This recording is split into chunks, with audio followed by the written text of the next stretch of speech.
بسم اللہ الرحمن الرحیم۔ السلام علیکم ورحمۃ اللہ وبرکاتہ۔ 1919 میں رولٹ ایکٹ ہوا جو 18 مارچ 1919 کو پیش آیا۔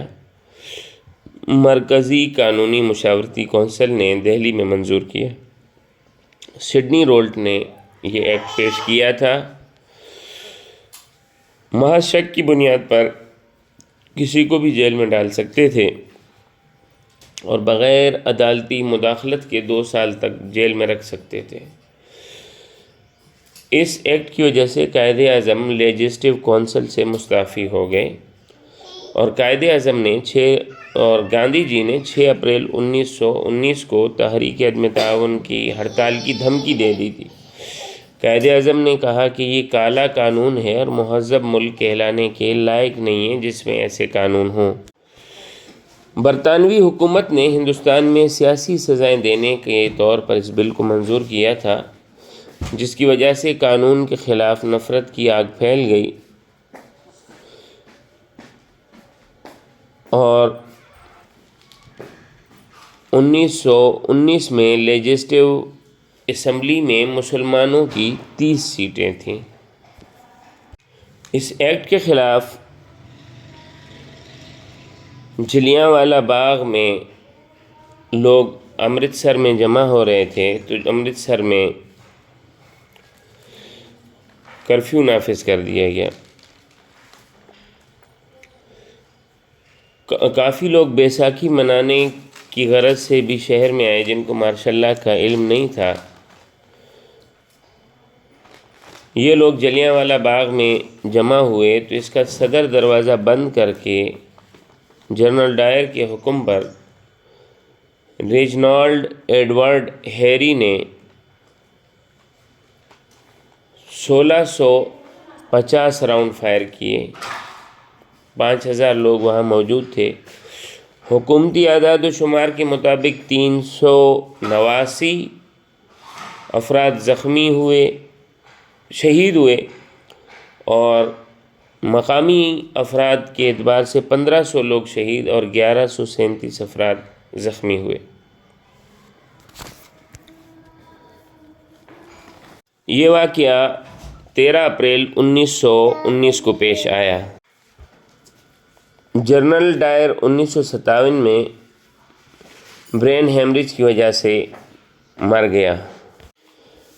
پنجاب کے لیفٹیننٹ جنرل مائیکل او ڈائر، یہ پنجاب کے لیفٹیننٹ گورنر بھی تھے، انہوں نے فوجی افسر جنرل ڈائر کی مسلمانوں پر فائرنگ کے عمل کو صحیح عمل قرار دیا تھا اور اس مائیکل او ڈائر کو ادھم سنگھ نے 13 مارچ 1940 کو لندن کیگسٹن ہال میں گولی مار کر ہلاک کر دیا تھا۔ 1919 میں مونٹیگو چیمسفورڈ اصلاحات ہوئیں۔ اس کی وجوہات لکھنؤ پیکٹ کی کامیابی تھی۔ مونٹیگو نے جولائی 1918 میں وائس رائے چیمسفورڈ سے مشورہ کر کے پارلیمنٹ میں ایک مسودہ پیش کیا تھا۔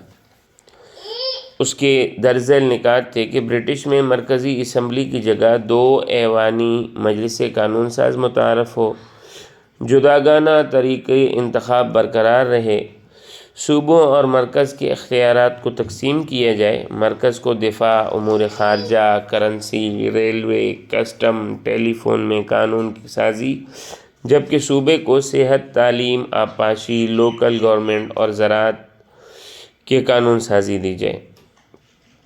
انتظامی کونسل کی توسیع اور ہندوستانیوں کی تعداد متعین کی جائے۔ تو 30 نشستیں اس میں مسلمانوں کو ملی تھیں، البتہ یہ ناکام ہوئے۔ مونٹیگو چیمسفورڈ اصلاحات ناکام ہوئے کیونکہ سیاسی کشیدگی تھی۔ رولٹ ایکٹ کی وجہ سے جلیانوالہ باغ میں مسئلہ ہوا۔ اس کے علاوہ اس دوران تحریک خلافت ہوئی، واقعہ چوری ہوئی، تحریک عدم تعاون ہوئی۔ دوسرا، ہر وزیر اپنے محکمے کا ذمہ دار تھا، جس کی وجہ سے اجتماعیت کا فقدان تھا۔ تیسرا، گورنر کے اختیارات لامحدود تھے۔ چوتھا، امور کی غیر منصفانہ تقسیم تھی۔ تحریک خلافت دوسری جنگ عظیم میں 1918 میں جو ہوئی تھی، ترکی نے جرمنی کا ساتھ دیا، جس کی وجہ سے برطانیہ اور فرانس نے ترکی کی مخالفت کی۔ البتہ برطانیہ نے مسلمانوں کو کہا کہ ہم خلافت ختم نہیں کریں گے، مگر انہوں نے خلافت کو ختم کرنے کی کوششیں اور ترکی کو تقسیم کرنا شروع کر دیا، جس کی وجہ سے مسلمانوں نے تحریک خلافت شروع کی۔ ان کا مقصد ترکی کو بچانا تھا، حرمین کو الگ نہ کرنا اور خلافت کی حفاظت کرنا تھا۔ ترکی کے آخری خلیفہ کا نام عبد المجید آفندی تھا۔ خلافت کانفرنس حکیم اجمل اور ڈاکٹر ایم اے انصاری کی قیادت میں 1918 میں ہوئی۔ انہوں نے بتایا کہ انگریز نہ ہی اپنے وعدے پر قائم ہوئے ہیں، نہ ہی ہمارے مطالبات کو پورا کر رہے ہیں۔ اس دوران علی برادران یعنی مولانا شوکت علی خان اور مولانا محمد علی جوہر جیل میں تھے۔ یہ رہا ہو کر امرتسر پہنچے، جہاں مسلم لیگ، کانگریس اور تحریک خلافت کے اجلاسات جاری تھے۔ خلافت کمیٹی 5 جولائی 1919 کو خلافت کو محفوظ کرنے کے لیے مولانا شوکت علی خان نے قائم کی، تاکہ حکومت کو مسلمانوں کے مطالبات سے آشنا کروایا جا سکے۔ اس کے سیکریٹری شوکت علی بنے۔ 2 وفد ان کے روانہ ہوئے جو ترکی کی تقسیم پر رضامند نہیں تھے۔ پہلا وفد ڈاکٹر ایم اے انصاری کی قیادت میں تمام قومی ارکان کا وفد 19 جنوری 1920 میں وائس رائے چیمسفورڈ سے ملے۔ چیمسفورڈ نے مطالبات پر غور کرنے کا وعدہ کیا، مگر وزیر اعظم برطانیہ لارڈ جارج نے مطالبات کو بے معنی کہہ کر رد کر دیا۔ دوسرا وفد مولانا محمد علی جوہر کی قیادت میں اٹلی، فرانس اور لندن گیا، مگر اس کا کوئی فائدہ نہ ہوا اور اکتوبر 1920 کو یہ وفد ہندوستان واپس آ گیا۔ اس دوران اٹلی اور برطانیہ نے معاہدہ سیورے کیا، جس کے تحت 1920 میں اتحادی طاقتوں نے ترکی کے بکھرے کر دیے۔ مسلمان رہنماؤں میں مولانا عبدالکلام آزاد اور مولانا محمد علی جوہر نے وائس رائے چیمسفورڈ کو ان کے کیے ہوئے وعدوں کا احساس دلایا، جس کا حکومت برطانیہ نے برا منایا۔ نو کوپریشن موومنٹ یا تحریک عدم تعاون گاندھی نے شروع کر دی 28 مئی 1920 کو، جس کا آغاز کلکتہ میں ہوا۔ گاندھی نے ہدایات دی کہ برطانوی اداروں اور اشیاء کا بائیکاٹ کیا جائے، حکومتی نوکریوں کا بائیکاٹ کیا جائے، جتنے خطابات ملے ہیں وہ تمام ختم کیے جائیں، حکومتی اداروں اور عدالتوں کا بائیکاٹ کیا جائے۔ 1919 میں چیمسفورڈ اصلاحات کے تحت ہونے والے انتخابات کا بائیکاٹ کیا جائے۔ البتہ یہ تحریک گاندھی جی نے واقعہ چوریا چوری کے بعد 1922 میں ختم کر دی تھی۔ تحریک عدم تعاون کی مخالفت قائد اعظم اور سر فضل حسین نے کی، اور اسی تحریک کی وجہ سے قائد اعظم نے 1920 میں کانگریس سے استعفیٰ دے دیا۔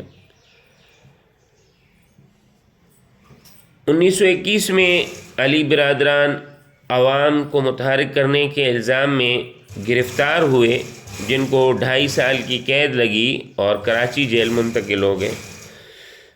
تحریک ہجرت 1920 میں شروع ہو گئی۔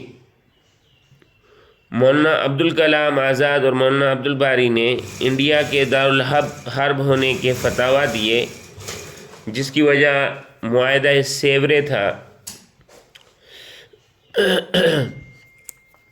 یہ لوگ ہجرت کر کے افغانستان کی جانب روانہ ہوئے، اونے پونے داموں بیچا انہوں نے، مگر بعد میں افغانستان حکومت نے ان کو منع کر دیا اور واپس بھیج دیا۔ واپسی پر کافی مسلمان شہید ہو گئے تھے اور جو پہنچے ان کی گھروں اور جائیدادوں پر قبضہ ہو گیا تھا۔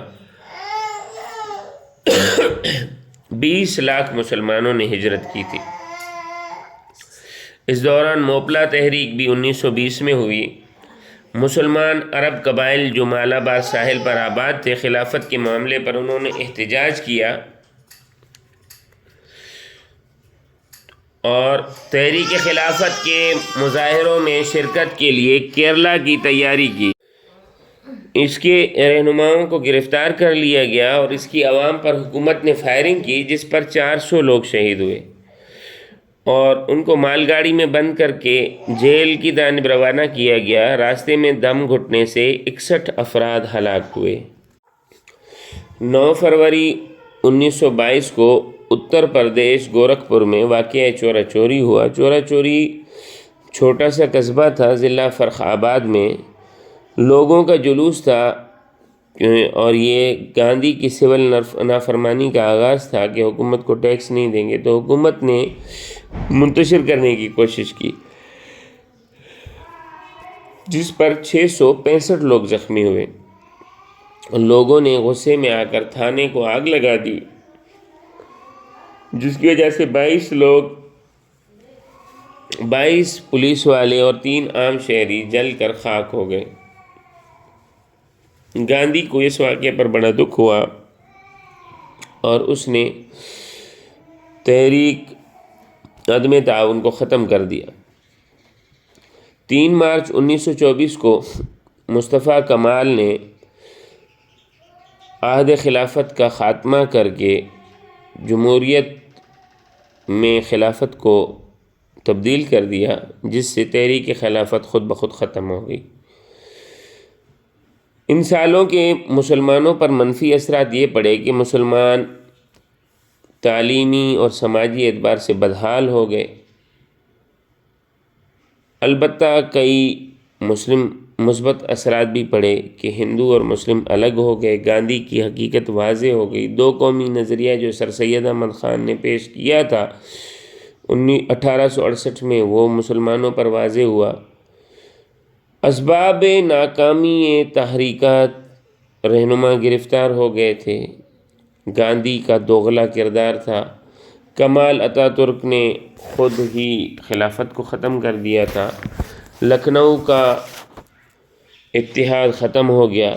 سودیشی سنگھٹن یا سودیش تحریک کی وجہ سے نقصانات ہوئے۔ فرقہ وارانہ ہنگامے ہوئے۔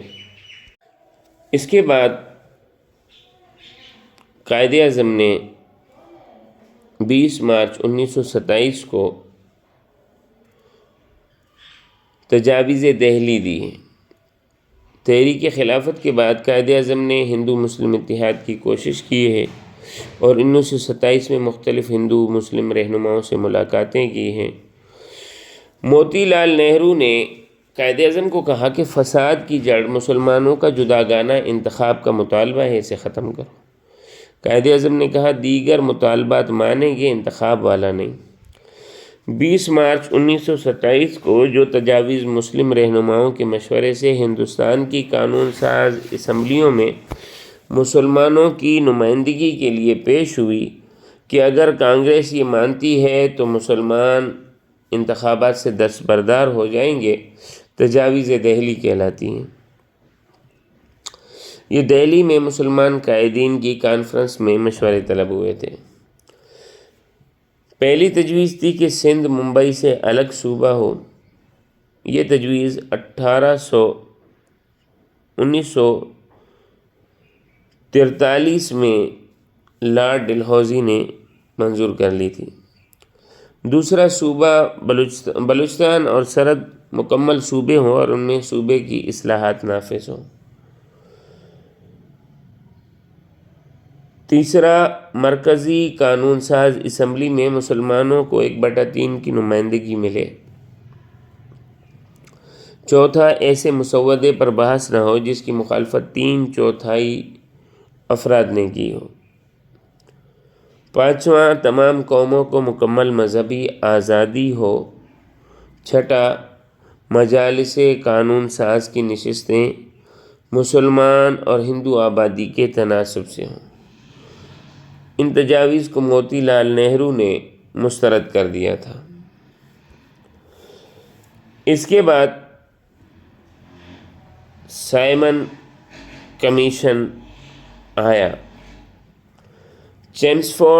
مونٹیگو چیمسفورڈ اصلاحات میں تھا جو 1919 میں پیش ہوئی تھی کہ 10 سال بعد اصلاحات کی کامیابی یا ناکامی کا جائزہ لیا جائے گا۔ اس کمیشن کا سربراہ سائمن جون تھا جو ہندوستان کا نمائندہ نہ تھا، جس کی وجہ سے ہندوستان میں ان کو پذیرائی نہیں ملی اور سیاسی جماعتوں نے اس کا بائیکاٹ کیا۔ اس کمیشن کا دوسرا نام وائٹ کمیشن تھا۔ اس کے 7 ارکان تھے۔ نومبر 1927 کو یہ بنا اور 3 فروری 1928 میں یہ انڈیا آیا۔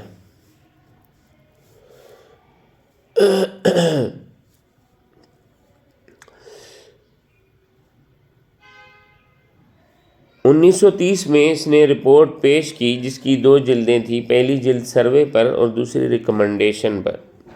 جو رپورٹ پیش ہوئی وہ جانبدارانہ اور تعصب پر مبنی تھی۔ اس نے 2 عملی نظاموں کے خاتمے کی تجویز دی، وفاقی نظام کا مشورہ دیا اور 2 ایوانی مقننہ وغیرہ کے خاتمے کا مشورہ دیا۔ 1927 میں لارڈ بیکن ہیڈ جو انڈیا میں برطانوی سیکریٹری آف اسٹیٹ کے عہدے پر فائز تھے، برطانوی پارلیمنٹ میں انہوں نے ایک بیان میں یہ رپورٹ پڑھ کر سنائی۔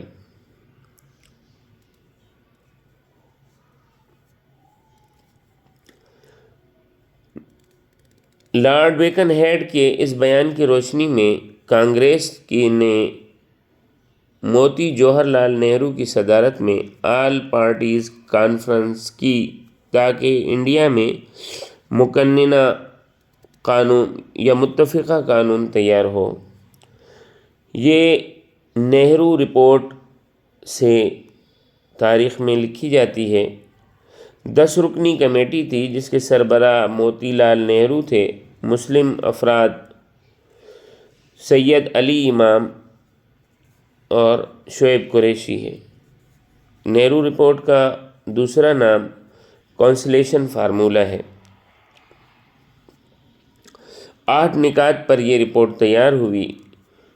جداگانہ انتخابات قومی جذبہ کے خلاف ہیں، لہٰذا ختم کیے جائیں۔ دوسری بات، اقلیتوں کو آبادی کے تناسب سے سیٹ دیں، یعنی مسلمانوں کو 1/4۔ مالی وسائل مد نظر رکھ کر ممبئی کو سندھ سے الگ کیا جائے۔ بلوچستان اور سرحد کے صوبوں کے مکمل اصلاحات نافذ کیے جائیں۔ مرکز میں وحدانی طرز حکومت رائج کی جائے۔ امور خارجہ، دفاع اور فوج کو وائسرائے اور پارلیمنٹ کے ماتحت کیا جائے۔ بر صغیر میں آزادی کے بجائے درجہ 9 آبادیات کا نظام ہو۔ ہندی کو سرکاری زبان بنایا جائے۔ 10 اگست 1928 کو یہ رپورٹ شائع ہوئی اور حکومت کو دھمکی دی کہ اگر یہ نافذ نہ ہوئی تو دسمبر 1929 میں تحریک عدم اعتماد ہوگی۔ مسلم لیگ نے اس رپورٹ کو اپنے اجلاس میں بات کی، جس کی وجہ سے مسلم لیگ کے 2 دھڑے بن گئے۔ مسلم لیگ کلکتہ قائد اعظم اور مسلم لیگ لاہور سر شفیع محمد۔ دسمبر 1928 میں آل پارٹیز کلکتہ کانفرنس ہوئی۔ قائد اعظم نے 3 شرطیں رکھیں جو جواہر لال نہرو نے رد کر دی۔ پہلی شرط تھی مرکز مجلس قانون ساز میں مسلمانوں کو 1/3 نشستیں دی جائیں، مسلمانوں کو پنجاب اور بنگال میں آبادی کے مطابق نشستیں دی جائیں، باقی اختیارات مرکز کے بجائے صوبے کو دیں۔ قائد اعظم نے اس کانفرنس میں نہرو کو کہا تھا کہ ہمارے راستے آج سے الگ ہیں۔